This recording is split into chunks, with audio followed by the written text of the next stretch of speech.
ನಿಮ್ಮ ಪ್ರಾರ್ಥನಾ ಕೋಣೆಯಲ್ಲಿ 1 ಲೋಟ ನೀರು ಇಡಲೇಬೇಕು. ಯಾಕೆ ಗೊತ್ತಾ?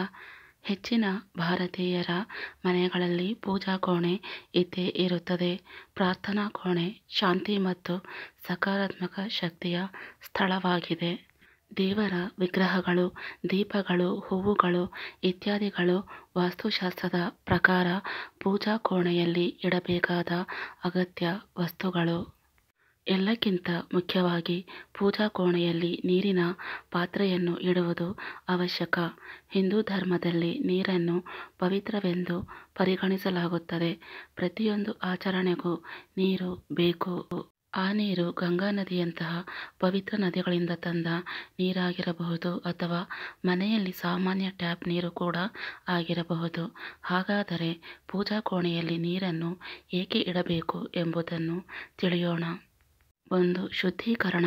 ವಾಸ್ತು ಮತ್ತು ಹಿಂದೂ ಸಂಪ್ರದಾಯಗಳ ಪ್ರಕಾರ ದೇವತೆಗಳನ್ನು ಪೂಜಿಸುವ ಮೊದಲು ವಿಗ್ರಹಗಳನ್ನು ನೀರಿನಿಂದ ತೊಳೆಯಬೇಕು ಮತ್ತು ಅದನ್ನು ಸ್ವಚ್ಛಗೊಳಿಸಲು ಕೋಣೆಯಲ್ಲಿ ನೀರನ್ನು ಸಿಂಪಡಿಸಬೇಕು. 2. ತುಳಸಿ ನೀರು. ಕೆಲವು ತುಳಸಿ ಎಲೆಗಳನ್ನು ನೀರಿನಲ್ಲಿ ಹಾಕಿ ಆ ನೀರನ್ನು ಪೂಜಾ ಕೋಣೆಯಲ್ಲಿ ಇಡಬೇಕು.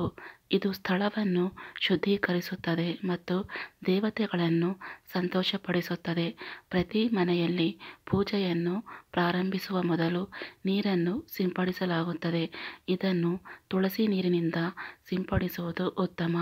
ಅಲ್ಲದೆ ತುಳಸಿ ತನ್ನ ಔಷಧೀಯ ಗುಣಗಳಿಗೆ ಹೆಸರುವಾಸಿಯಾಗಿದೆ ಮತ್ತು ತುಳಸಿ ನೀರನ್ನು ಕುಡಿಯುವುದು ದೇಹ ಮತ್ತು ಮನಸ್ಸನ್ನು ಶುದ್ಧಗೊಳಿಸುತ್ತದೆ. 3. ವರುಣ ದೇವರು. ಹಿಂದೂ ಧರ್ಮದಲ್ಲಿ ವರುಣನು ನೀರಿನ ರೂಪವನ್ನು ತೆಗೆದುಕೊಳ್ಳುತ್ತಾನೆ. ಪೂಜೆಯ ಕೋಣೆಯಲ್ಲಿ ನೀರನ್ನು ಇಡುವುದರಿಂದ ವರುಣನನ್ನು ಮೆಚ್ಚಿಸಿದಂತಾಗುತ್ತದೆ. ಹಾಗೆ ಮಾಡುವುದರಿಂದ ಮನೆಗೆ ಸಮೃದ್ಧಿ ಉಂಟಾಗುತ್ತದೆ. 4. ಆಧುನಿಕತಾವಾದ.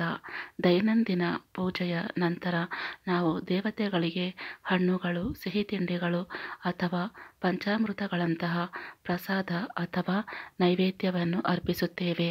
ನೈವೇದ್ಯ ಮಾಡಿದ ನಂತರ ನೀರನ್ನು ದೇವತೆಗಳಿಗೆ ಪ್ರಸಾದವಾಗಿ ಅರ್ಪಿಸಲಾಗುತ್ತದೆ. ಇದು ಸಮೃದ್ಧಿಯನ್ನು ಆಹ್ವಾನಿಸುತ್ತದೆ ಎಂದು ನಂಬಲಾಗುತ್ತದೆ. 5. ಆರತಿ. ಆರತಿ ತಟ್ಟೆಯಲ್ಲಿ ನೀರು ಇಟ್ಟು 4 ದಿಕ್ಕುಗಳಲ್ಲಿ ಚಿಮುಕಿಸಲಾಗುತ್ತದೆ. ಪೂಜೆಯ ನಂತರ ದೇವತೆಗಳ ಪಾದಗಳನ್ನು ತೊಳೆಯಲು ಬಳಸುವ ಶರಣಾಮೃತವನ್ನು ಎಲ್ಲರಿಗೂ ನೀಡಲಾಗುತ್ತದೆ. ವಾಸ್ತು ಪ್ರಕಾರ ಪೂಜಾ ಕೋಣೆಯಲ್ಲಿ ನೀರು ಇಡುವುದು ಹೇಗೆ? ವಾಸ್ತು ಪ್ರಕಾರ ಪೂಜಾ ಸ್ಥಳದಲ್ಲಿ ನೀರಿನ ಮಡಕೆಯನ್ನು ಇಡುವುದರಿಂದ ಆ ಮನೆಯ ಸಮೃದ್ಧಿ ಹೆಚ್ಚಾಗುತ್ತದೆ.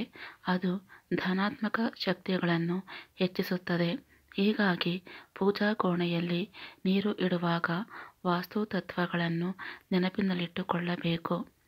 ನೀರಿನ ಪಾತ್ರೆಯನ್ನು ಮನೆಯ ಉತ್ತರ ಅಥವಾ ಈಶಾನ್ಯ ಮೂಲೆಯಲ್ಲಿ ಇರಿಸಿ. ನೀರನ್ನು ಸಂಗ್ರಹಿಸಲು ತಾಮ್ರ ಅಥವಾ ಯಾವುದೇ ಲೋಹದ ಪಾತ್ರೆಯನ್ನು ಆರಿಸಿ. ತಾಮ್ರವು ಉತ್ತಮ ಆಯ್ಕೆಯಾಗಿದೆ ಏಕೆಂದರೆ ಇದು ನಕಾರಾತ್ಮಕತೆಯನ್ನು ಹೀರಿಕೊಳ್ಳುತ್ತದೆ. ಜೊತೆಗೆ ಇದು ಆರೋಗ್ಯ ಪ್ರಯೋಜನಗಳನ್ನು ಹೊಂದಿದೆ. ಪ್ರತಿ ಪೂಜೆಯ ನಂತರ ನೀರನ್ನು ಬದಲಾಯಿಸುವುದನ್ನು ಖಚಿತಪಡಿಸಿಕೊಳ್ಳಿ.